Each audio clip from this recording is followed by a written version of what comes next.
Well, what better way to end our evening together than to hear from one of Canada's greatest people of any generation and of any century, David Suzuki.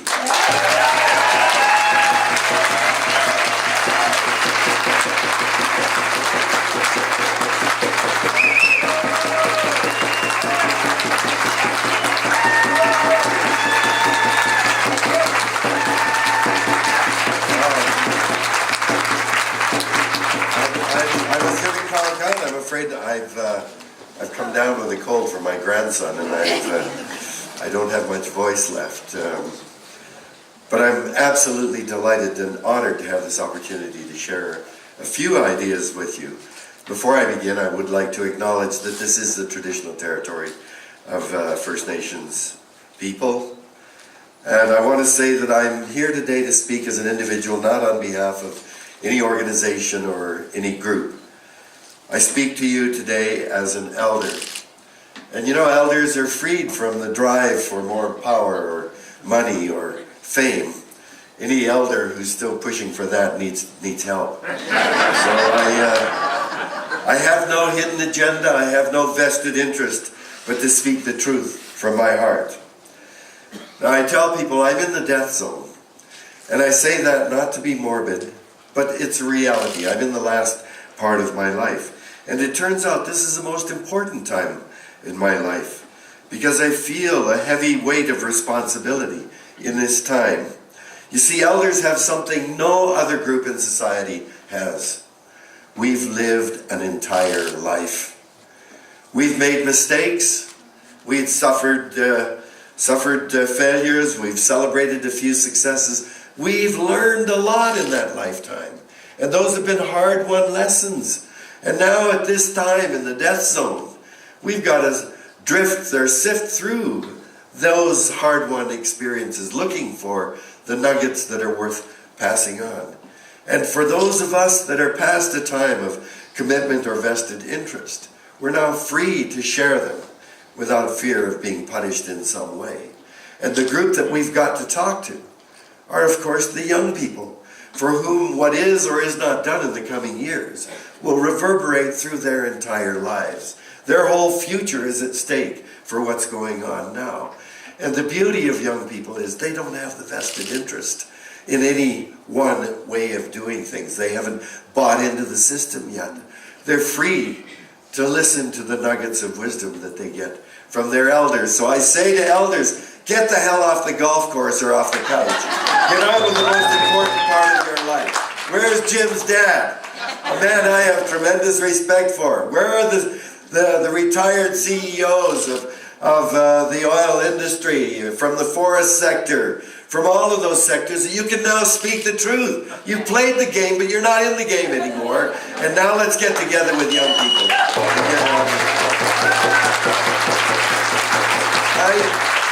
I wrote a very, very serious, very long speech. I'm sorry. This kind of an audience is not the kind of audience that wants to hear this speech. So I've kind of been batting my head trying to figure out what the hell can I say in the last few minutes. Let me just say one thing I had no intention of saying. I spent 8 years living in the United States from 1954 to 1962. Getting an education, it wasn't possible to get in Canada at that time. And when I was beginning my senior year in college, the last year, in 1954, on October 4th, the Soviet Union electrified the world by announcing they had launched Sputnik. And I see there are a lot of people here that remember that time. It was an amazing thing. And every hour and a half, you could hear the beep beep of that satellite reminding us of the Soviet Union's power. And in the months that followed that time, the American armed services, and all three of the armed services had their own rockets. They tried to match the Russian success, and every one of them blew up on the launch pad. And meanwhile, the Russians launched the first animal in space, a dog, Laika. The first man in space, Yuri Gagarin. The first team of cosmonauts, the first woman, Valentina Tereshkova. This is a very frightening time, because the Soviet Union seemed so powerful. They were taking over huge parts of Africa, Southeast Asia, South America. The Cold War was in full play. America didn't roll over and say, well, hell, we can't catch up to them. It'll destroy the economy. They just grabbed the moment and they said, we've got to win this. We've got to beat these guys. And wow, what a great time to be a science student. I mean, here I was, a foreigner in the States, and all you had to do was say, I like science. They threw money at you. It was wonderful. There were jobs all over the place. And I didn't even apply for a job. I got 3 wonderful job offers after I graduated with my PhD. But in 1962, I chose to leave the United States and come home to Canada. Because Canada was different, not better, but Canada was different and for me, preferable. For me, Canada meant Tommy Douglas in the CCF. Now the NDP. Canada meant ultimately Medicare and equalization payments between the provinces. Canada meant Quebec, be in the CBC. And I've never regretted coming back. But I can tell you the last few years, and I'm in the death zone now, it grieves me to see that many of the things that made Canada so different and special for me are being eroded, and you've heard them in great detail tonight. It's a very, very sad thing. So we have to really seize the moment and take the challenge. I hope that Common Causes is going to be an umbrella organization for something that is now going to be carried across the country, because this is what we need. We are already in the majority. Yes. It's just we've got a screwed up system. And we better also work on the parties, 2 parties that are going to split that vote and give this guy a chance of getting in again. You know, my mom and dad were born and raised in Canada. They couldn't vote until 1946 because they were Japanese Canadians. So I've always taken the right to vote very, very seriously. And I've voted in every federal election. I have never voted for a government that got into power. Because we've got such a fucked up system of minority representation. So there are a lot of challenges that face us, but I want to end my story by saying that the American response to Sputnik was absolutely amazing. They just poured money into universities. They set up NASA, they set up the NSF, they set up all these big agencies, and they committed themselves to catching up to the Russians. And when, in 1961, JFK said, we're going to beat them to the moon, nobody complained about how much this was going to cost or the damage to the economy. And you think about the consequences. When they committed to getting to the moon, they didn't know how the hell they were going to do it. They just made the commitment. But not only are they the only country to land human beings on the moon, but you think of all of the unexpected benefits that spun out of that. 24-hour-a-day newscasts. Well, maybe that's not a great thing. Cell phones and GPS. And nobody anticipated these other things. And just this year, when the Nobel Prizes were announced in physics and chemistry, who gets them? Of course, most of them were Americans. Why?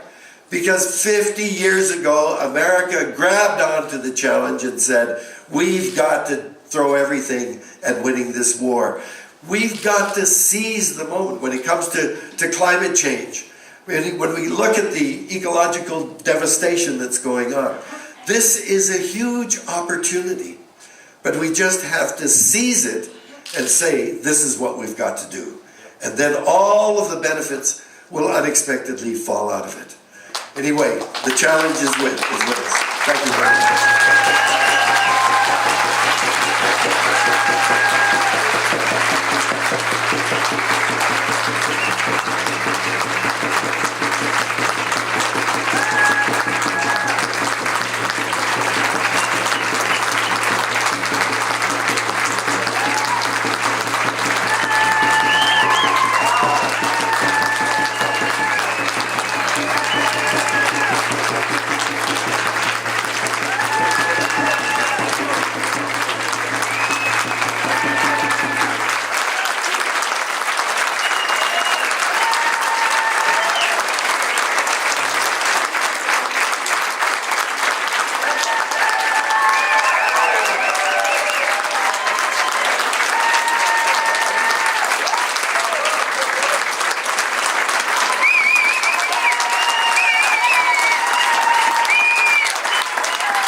If you want to continue this fabulous spirit and the movement and the inspiration, I invite you to the rally tomorrow at 11:30. Crash the party.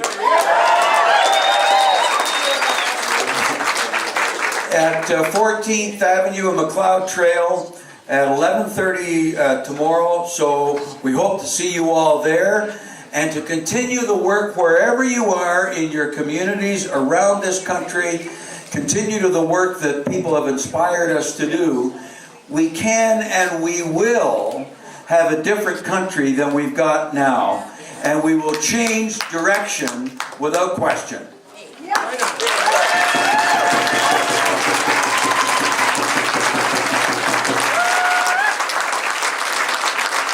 Well, obviously, I want to thank all of the people who put this thing together tonight.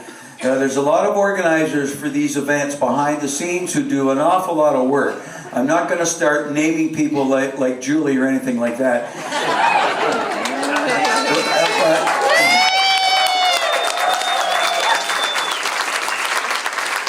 But there have been people for a long time who have been putting this thing together, so we thank them.